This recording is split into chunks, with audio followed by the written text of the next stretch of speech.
कलयुग का सबसे शक्तिशाली मंत्र क्या है? अक्सर हमारे मन में सवाल आता है कि कलयुग का सबसे शक्तिशाली मंत्र कौन सा है? तो इसका जवाब बहुत सरल है। दरअसल पुराणों में एक कथा है जिसमें ब्रह्मा जी बताते हैं कि कलयुग में 16 नामों वाले हरे कृष्ण हरे राम महामंत्र ही सबसे शक्तिशाली मंत्र है। यह कथा कलिस्तरण उपनिषद में आती है, जिसमें नारद जी ब्रह्मा जी से पूछते हैं कि कलयुग में जीवों का उद्धार कैसे होगा। नारद जी कलयुग के दोषों को देखकर सोचते हैं कि इस युग में जीव ना तो यज्ञ करता है ना ही तपस्या, फिर ऐसे में उसका उद्धार भला कैसे होगा। ब्रह्मा जी कहते हैं कि कलयुग में भगवान का नाम उच्चारण करने मात्र से ही व्यक्ति के सारे दोष दूर हो जाएंगे।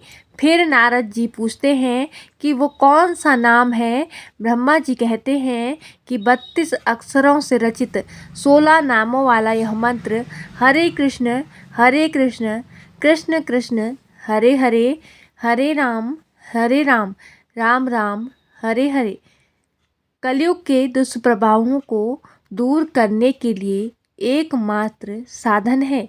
यह महामंत्र ही कलयुग का सबसे शक्तिशाली मंत्र है।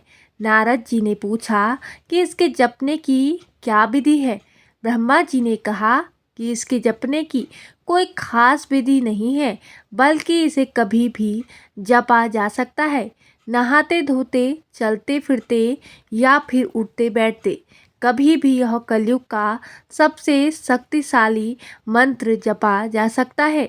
इस मंत्र को जपने की कोई विधि नहीं है, और जैसे ही कोई व्यक्ति इस मंत्र को 35 लाख बार जप लेता है तो उसके ब्रह्म हत्या जैसे पापों का भी नाश हो जाता है।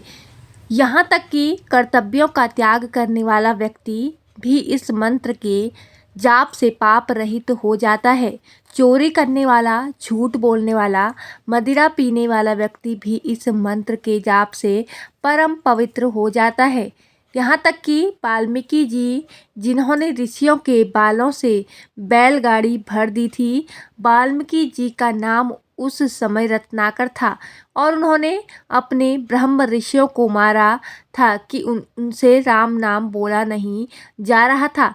तब राम का उल्टा नाम मरा मरा जप करके ही ब्रह्म के समान हो गए। इस मंत्र का उल्लेख अग्नि पुराण में भी मिलता है, और उसके साथ ही इस महामंत्र का उल्लेख अन्य जगहों पर भी किया गया है। इसी के साथ नारद जी खुद भी 16 अक्षरों वाले इस महामंत्र का जाप ही करते हैं। इसी के साथ बहुत से भक्त ऐसे हुए जिन्होंने इस मंत्र का जाप करके सिद्धि प्राप्त की है, जैसे कि ठाकुर हरिदास, जिनकी भक्ति में विघ्न डालने के लिए कितने ही प्रयास किए गए, लेकिन वे अपनी भक्ति पर टिके रहे। ठाकुर हरिदास का जन्म मुसलमान कुल में हुआ था, लेकिन बाद में चैतन्य महाप्रभु से जुड़ गए और हरे कृष्ण महामंत्र का जाप करने लगे। महाप्रभु ने महामंत्र का थोड़ा सा बदल दिया और हरे राम राम की जगह हरे कृष्ण महामंत्र कर दिया।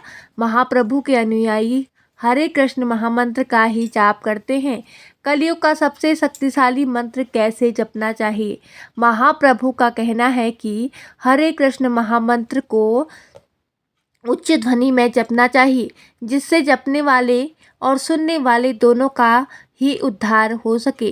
ठाकुर हरिदास जी का कहना है कि उच्च ध्वनि से किया गया जाप ज़्यादा असरदार होता है, क्योंकि ऐसा करने से जप करने वाले और सुनने वाले दोनों का ही लाभ होता है। उच्च ध्वनि से जाप करने से छोटे छोटे जीव जंतु जैसे चींटी इत्यादि का भी उद्धार होता है। वहीं कुछ लोगों का मानना है यह भी है कि उच्च ध्वनि ने जाप करना इतना असरदार नहीं होता जितना मानसिक जाप होता है। मनुस्मृति में भी बताया गया है कि मानसिक जाप उच्च ध्वनि के जाप से कई गुना अधिक प्रभावशाली होता है। गौड़िया मठ वाले चैतन्य महाप्रभु के समर्थक हैं और ये उच्च ध्वनि से महामंत्र का जाप करते हैं। वहीं कुछ दूसरी संप्रदाय वाले मानसिक जाप करते हैं। गौड़ीय वैष्णवों को मानना है कि यह महामंत्र आध्यात्मिक जगत से जीव का संबंध जोड़ता है।